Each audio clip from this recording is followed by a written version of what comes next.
నమస్కారం. Welcome to I dream ధర్మ మార్గం విత్ విజిత కార్యక్రమానికి స్వాగతం.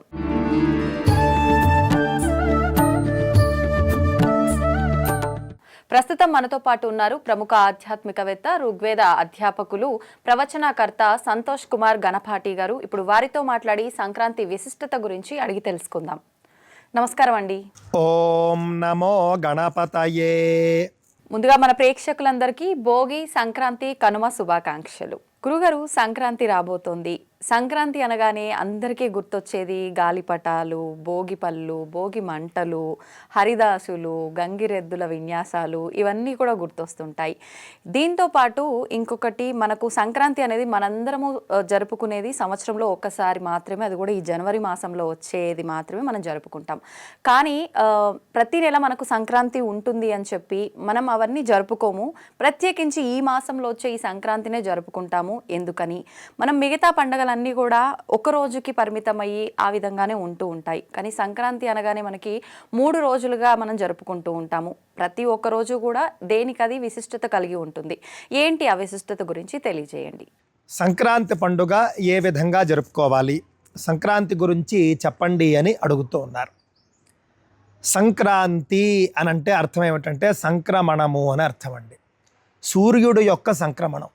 ఏమిటా సంక్రమణము అని అంటే కనుక సూర్య భగవానుడు ఒక రాశి నుండి మరొక రాశిలోకి ప్రవేశించడాన్నే సంక్రాంతి అనే పేరుతో మనం పిలుస్తాం.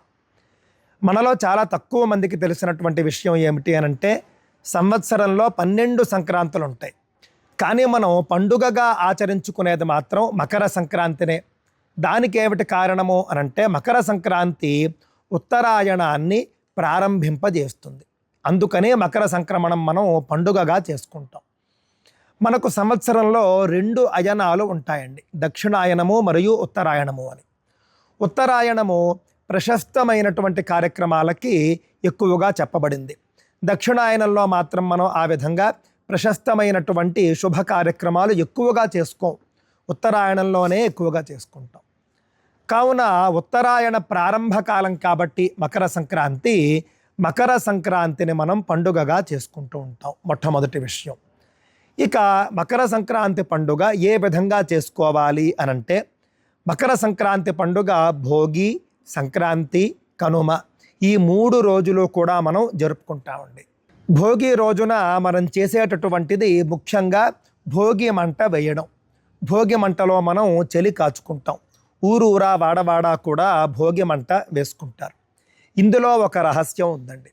భోగి మంట ఎందుకు వేస్తారు అని రకరకాలుగా చాలామంది చెబుతూ ఉంటారు. కానీ శాస్త్రంలో ఉన్నది ఏమిటో తెలుసునండి. భోగి మంట అనేటటువంటిది 2 లక్షణాల ద్వారా మనం వేస్తాం. అందులో మొట్టమొదటి కారణం ఏమిటి అనంటే బ్రహ్మవైవర్త పురాణం ప్రకారం మనం చూసుకుంటే భోగి మంట అనేది మనకు దాంట్లో కనిపిస్తుందండి. హేమంత ఋతువులో చేయవలసినటువంటి కొన్ని ప్రక్రియల్లో చలి కాచుకోవడం అంటే మంట వేసుకుని చలి కాచుకోవడం కూడా ఒక ప్రక్రియగా చెప్పారు. అది మనం హేమంత ఋతువు అంతా చేయకపోయినప్పటికీ కూడా భోగి నాడు మనం చేసుకుంటాం. అది ఒక కారణం.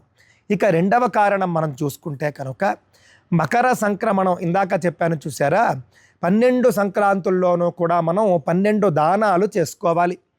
అందున ముఖ్యంగా మకర సంక్రాంతిలో మనం చేసుకోవలసినటువంటి దానం అటండి కట్టెలు మరియు అగ్ని అన్నారు. కట్టెలు దానం చేయడము అనంటే ఏమిటి? ఎవరైతే కట్టెలతో వంట చేసుకుంటారో వాళ్లకు మనం కట్టెలు దానం చేయవలసి ఉంటుంది. మరి మంట దానం చేయడం ఏమిటండి? అగ్ని దానం చేయడం ఏమిటి అనంటే కనుక మనం చేస్తున్నటువంటి భోగి మంట. భోగి మంట ఒకరు వేస్తారు లేదా 2-3 కలిసి వేస్తారు. కానీ ఆ చుట్టుపక్కల వాళ్ళందరూ కూడా వచ్చి అక్కడే చలి కాచుకుంటారు. ఆ విధంగా మనం భోగి మంట రూపంలో మకర సంక్రమణ ప్రయుక్త అగ్నిదానాన్ని కూడా చేసుకుంటూ ఉన్నాము అనే విషయాన్ని గుర్తించాలి మనం. కావున భోగి మంట ఎవరు వేస్తారో, కట్టెలు తీసుకుని వచ్చి కష్టపడి ఎవరైతే మంట వేస్తారో, భోగి మంట వేస్తారో వాళ్లకు కూడా ఒక పుణ్యం ఉంటుంది. దృష్టిలో పెట్టుకోండి. ఎవరో భోగి మంట వేస్తే మనం వెళ్ళి చలి కాచుకున్నాం అనుకోండి, పర్వాలేదు, చలి కాచుకున్న ఫలితం మనకు దక్కుతుంది. కానీ మంట వేసిన వాళ్లకు కట్టెలు దానం చేసినటువంటి, అగ్ని దానం చేసినటువంటి పుణ్యం కలుగుతుంది.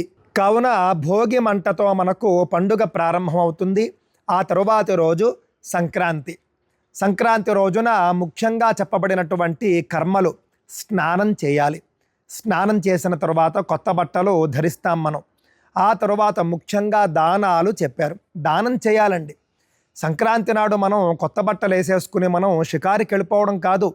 అది చేస్తే చేయొచ్చుగాక, కానీ ముఖ్యంగా స్నానము, దానము ఈ రెండూ చెప్పారండి. మనందరికీ తెలుసు, పల్లెటూళ్ళలో ముఖ్యంగా సంక్రాంతి నాడు స్వయం పాకం ఇచ్చుకుంటారు. పొత్తర్లు ఇచ్చుకోవడం అని అంటారండి. మన పట్టణాల్లో చేస్తామో లేదో కానీ పల్లెటూళ్ళలో మాత్రం గ్రామవాసులు ఖచ్చితంగా చేస్తారు. సంక్రాంతి అనంటే ఆ విధంగా స్వయం పాకం ఇచ్చుకోవడం అనేటటువంటిది పల్లెటూళ్ళలో ఆచరిస్తారు. వాళ్లకు తెలుసు సంక్రమణం రోజు నాడు, సంక్రమణ పుణ్యకాలంలో దానం చేయాలి అని. చాలామంది పితృదేవతల ప్రీతి కోసం కూడా చేస్తారు. ఎందుకు అనంటే సంక్రాంతి నాడు శ్రాద్ధం చేయాలి. శ్రాద్ధం చేసేవాళ్ళు శ్రాద్ధం చేస్తారు.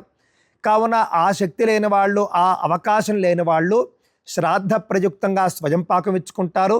దాన ప్రయుక్తంగా కూడా స్వయం పాకం ఇచ్చుకుంటారు. ఈ స్వయం పాకం ఈ సంవత్సరం ఇచ్చుకోవలసినటువంటి సమయం ఏమిటి అనంటే కనుక మకర సంక్రమణం అండి మధ్యాహ్నం 2:39 వస్తూ ఉన్నదండి. సూర్యుడు మకర రాశిలోకి ప్రవేశిస్తున్నటువంటి సమయం మధ్యాహ్నం 2:39. కావున పుణ్యకాలం ఎప్పటి వరకు అనంటే కనుక సూర్యుడు మకర రాశిలోకి ప్రవేశించినప్పటి నుండి ఆ రోజు సూర్యాస్తమయం వరకు పుణ్యకాలము. కావున మనం రాజమండ్రిలో మనం సూర్యాస్తమయం చూసుకుంటే కనుక సాయంత్రం 5:45 కనిపిస్తూ ఉన్నది. కావున మధ్యాహ్నం 2:39 నుండి సాయంకాలం 6 వరకు మనం ఈ యొక్క దానాలు ఇచ్చుకోవచ్చు, స్వయం పాకాలు ఇచ్చుకోవచ్చు. కావున ముఖ్యంగా సంక్రమణం నాడు దానాలు ఇచ్చుకోవాలి అనే విషయాన్ని దృష్టిలో పెట్టుకోండి.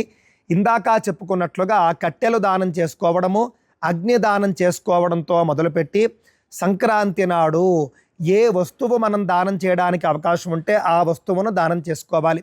మకర సంక్రమణ పుణ్యకాలంలో చేసేటటువంటి దానం మనకు అక్షయ పుణ్యఫలాన్ని ఇస్తుంది. మకర సంక్రాంతి నాడు అవకాశం ఉన్నవాళ్ళు నదీ స్నానం చేయవచ్చు. నదీ స్నానం కానీ సముద్ర స్నానం కానీ చేసుకుని ఆ తరువాత ఇందాక చెప్పుకున్నటువంటి సమయంలో దానాలు ఇచ్చుకోవచ్చు. కొత్త బట్టలు కట్టుకోవడము ఇవన్నీ కూడా ఇందులో భాగాలేనండి. భోగి నాడు మనం భోగి పళ్ళు కూడా పోసుకుంటాం. ముఖ్యంగా భోగి పళ్ళు చిన్నపిల్లలకు పోస్తూ ఉంటారు. తద్వారా వాళ్లకు ఉన్నటువంటి నర దృష్టి కావచ్చు, లేకపోతే ఇతర చీడ కావచ్చు, చెడు దృష్టి కావచ్చు, అలాగే బాలారిష్టాలు కావచ్చు, ఇవన్నీ కూడా పోయి వాళ్లకు సకల శుభాలు కలుగుతాయి అని చెప్పేసి భోగి పళ్ళు కూడా పోయడం ఉంటుంది. భోగి నాడు సాయంత్రం చేస్తారు. ఆ తర్వాత భోగి సంక్రాంతి అయిపోయింది. సంక్రాంతి తరువాత రోజు కనుమ అంటామండి. నిజానికి మనం సంక్రాంతి తరువాత రోజున మాత్రమే కనుమ అంటాం, కానీ మనకు 5 కనుమలు అంటారు, పంచ కనుమలు ఉంటాయి. అందులో మొట్టమొదటిది సంక్రాంతి తరువాత రోజు. అలాగే శవదాహే, గ్రామదాహే అని కూడా చెప్పడం జరిగింది. శవాన్ని దహనం చేసినటువంటి తరువాత రోజు కూడా కనుమ అనే అంటారు. అలాగే గ్రామ దహనం కనుక ఎక్కడైనా జరిగితే, గ్రామం ఎక్కడైనా కాలిపోతే ఆ తరువాత రోజు కూడా కనుమ అని చెబుతారండి. అలాగే శక్తి ఉత్సవం అంటే గ్రామ దేవతల జాతరలో జరుగుతాయి చూసారా, జాతర తరువాత రోజు కూడా కనుమ. అంతేకాకుండా సపిండీకరణము అని మనిషి మరణించిన తరువాత దహనం చేసుకున్న తరువాత 11వ రోజు చేస్తారు సపిండీకరణం అని. ఆ తరువాత రోజు కూడా కనుమ.